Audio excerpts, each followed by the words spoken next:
Welcome to the Computer World Terminologies and Concepts series.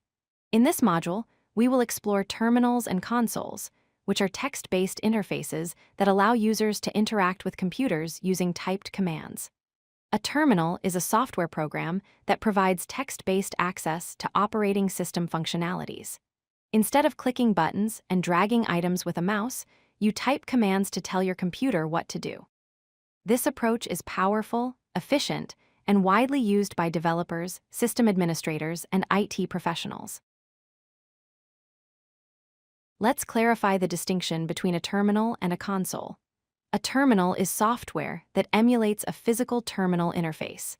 It runs on your operating system and allows you to type commands and see text-based output. A console, on the other hand, is typically the primary text interface connected directly to your system hardware. In modern computing, the terms are often used interchangeably, but technically, a console is more about the physical or system-level communication, while a terminal is the software application you use to interact with it. Think of a terminal as the user-friendly interface, while a console is the underlying system connection. Now let's explore some fundamental terminal commands that you'll use regularly.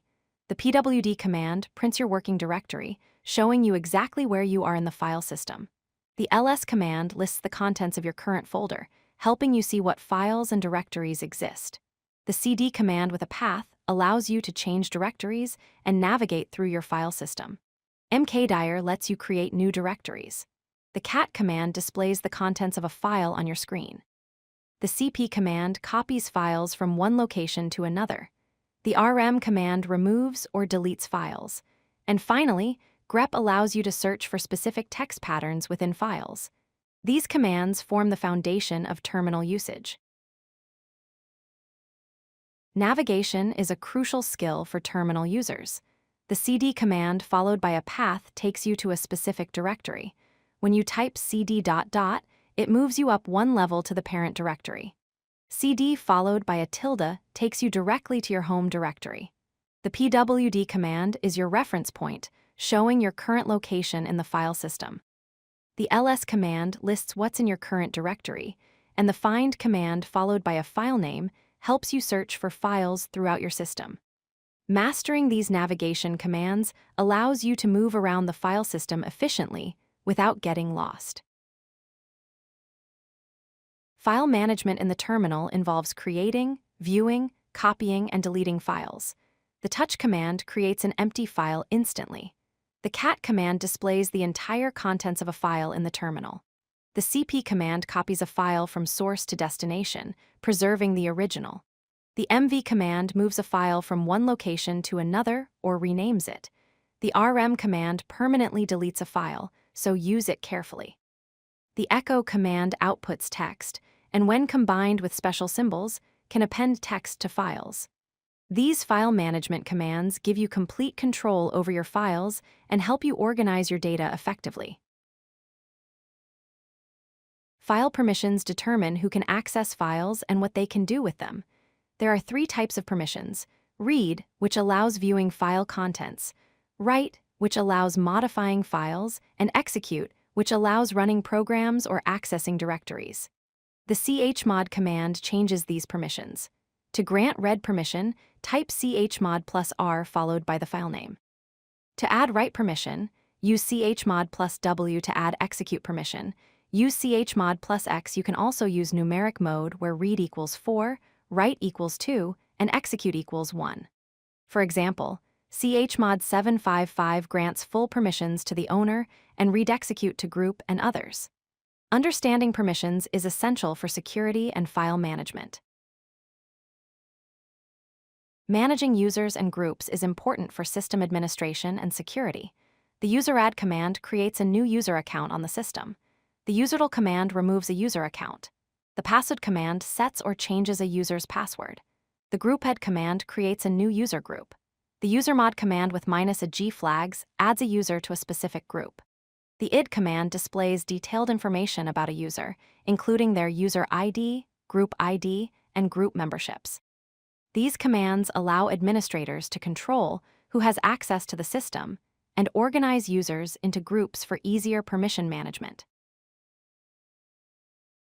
The Linux file system follows a standardized hierarchy. The / is the root directory, the top of the entire file system structure. The bin directory contains essential command binaries needed for basic system operations. The sbin directory holds system commands typically used by administrators. The etc. directory stores configuration files for the system and installed applications. The home directory contains individual user directories where personal files are stored. The root directory is the home folder specifically for the root or administrator user. The usr directory holds user programs and application files. The lib directory contains libraries needed by programs. The var directory stores variable data like log files that change frequently. Understanding this structure helps you navigate efficiently. Every file in the terminal has 3 ownership categories: user, group, and other. User refers to the file owner. Group refers to a collection of users who share permissions. Other includes all remaining users. Each category can have 3 permission types: read, which lets you view contents; write, which lets you modify contents; and execute, which lets you run the file. Symbolic notation displays permissions as sequences like rwx-r-x-r-x. The first 3 characters represent user permissions, the next 3 represent group permissions, and the last 3 represent other permissions. Numeric mode assigns values: r equals 4, w equals 2, x equals 1. You sum these values for each category to create a 3-digit permission code, like 755 for full user permissions and read execute for others. Let's examine 4 common permission scenarios. 755 means rwx-r-x-r-x. The owner has read, write, and execute permissions. The group has read and execute permissions. Others also have read and execute permissions. This is typically used for executable files and scripts. 644 means rw-r-r-.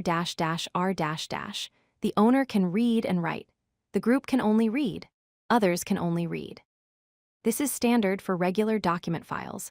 700 means rwx-. Only the owner has all permissions.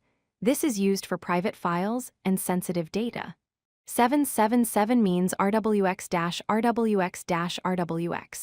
Everyone has full permissions. This should be used carefully as it makes files accessible to anyone on the system. If you like this video, hit that like button and don't forget to subscribe. Visit codelucky.com for more such useful content.